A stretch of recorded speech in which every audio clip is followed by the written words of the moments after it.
যার এমন একটা খাঁচা আছে তার মুরগি পালন করতে কোনো কষ্ট নাই।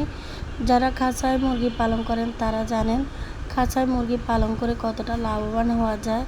এরকম একটা খাঁচা কিনে আপনারাও হতে পারেন অনেকটা লাভবান। মুরগি পালন করেন সবাই, কিন্তু মুরগি যদি সঠিকভাবে পালন করতে পারেন তাহলে আপনারা সবাই লাভবান হতে পারবেন। আসসালামু আলাইকুম, সবাই কেমন আছেন? আশা করি সবাই ভালো আছেন। ভিডিওটা যদি ভালো লাগে বা উপকৃত মনে হয় তাহলে একটা লাইক দিয়ে পাশে থাকবেন।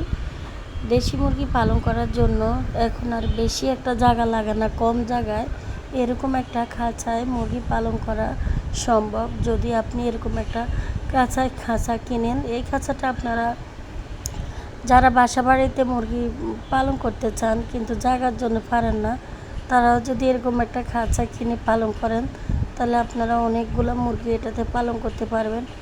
খাঁচাটার ভিতরে মুরগি পালন করে কিন্তু অনেকটা লাভবান। যেমন মুরগি কিন্তু যদি আপনি ছেড়ে পালন করেন বাচ্চা ফোটার পর, তাহলে আপনার সবগুলো বাচ্চা মারা যায় এবং অসুস্থ হয়ে যায়, বিভিন্ন রোগে আক্রান্ত হয়। তখন আপনার মুরগির বাচ্চা বাঁচানো অসম্ভব হয়ে যায়।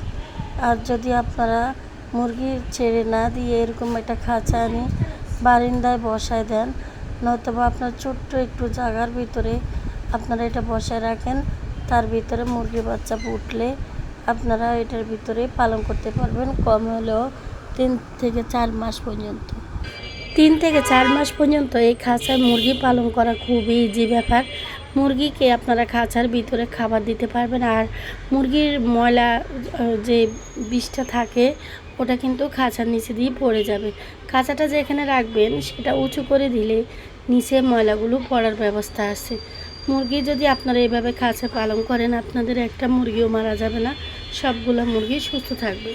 তবে আপনারা মুরগিকে অবশ্যই টাইমলি পানি দিতে হবে, খাবার দিতে হবে এবং পরিষ্কার পরিচ্ছন্নতা রাখতে হবে। যদি পরিষ্কার পরিচ্ছন্নতা না রাখেন তাহলে কিন্তু আপনার মুরগি কিন্তু অসুস্থ হয়ে যাবে। খাঁচার ভিতরে মুরগি পালন করলেও কিন্তু আপনারা পরিষ্কার রাখতে হবে, 3 বেলা মুরগিকে পানি দিতে হবে, অনেক বড় মুরগিকে। আর ছোটো যদি বাচ্চা রাখেন তাহলে আপনারা পানি 1 ঘন্টা ও 1.5 ঘন্টা পর চেঞ্জ করে দিতে হবে। এতে মুরগি ভালো থাকবে, সুস্থ থাকবে। আর মুরগিকে আপনারা এই খাঁচা সহ রোদ্রে আনতে পারবেন, বাইরে আনতে পারবেন, যেখানে খুশি সেখানে নিতে পারবেন। এভাবে পালন করলে আপনারা অনেকটা লাভবান হবেন এবং মুরগি অসুস্থ থেকে রক্ষা পাবে, সুস্থ থাকবে 12 মাস। আর ডিম পাড়ে না মুরগি যদি আপনি এই খাঁচাতে রাখেন তাহলে আপনি কম হলেও 10 থেকে 15 পিস মুরগি রাখতে পারবেন ইজিভাবে।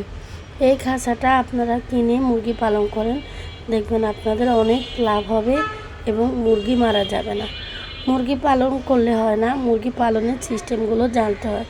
অনেকের আছে উঠানে জায়গা কম, বা মুরগি অনেকে আছে ভরা বাড়িতে থাকেন, মুরগি ছাড়তে পারেন না আশেপাশে ফ্যামিলির কারণে, তারাও কিন্তু এরকম খাঁচা কিনে মুরগি পালন করতে পারেন। খাঁচায় মুরগি পালন করলে অনেক সুবিধা, খাবার খরচ কম লাগে, আপনার মুরগি অনেকটা খাবার নষ্ট কম করতে পারে।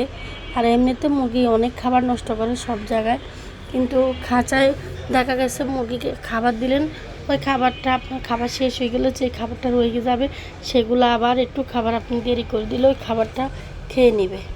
আর মুরগিকে আপনারা এই খাঁচার ভিতরে পালন করলাম, মুরগির প্রাকৃতিক চিকিৎসাগুলো করতে হবে।